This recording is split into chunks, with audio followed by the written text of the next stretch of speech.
When you remind everybody, we just had an impeachment which was over the Bidens. How does this now affect the president? Well, I think the president is going to try to bring up some of the themes that Republicans were trying to bring up during impeachment, like Biden is corrupt, like saying that Hunter Biden was on this board of this Ukrainian company that he shouldn't have been.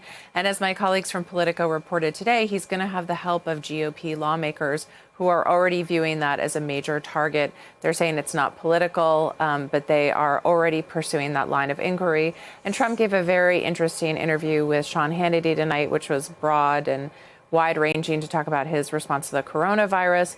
But he did talk about, sort of attacking the Bidens in this sense for being corrupt. And so I think that that'll be a theme that we'll see. And I think that it does catch the Trump campaign a little bit flat-footed. I think that they had really been gearing up to have Bernie Sanders be the nominee and have this contrast between their worldview and socialism. And so I do think this scrambles things for them.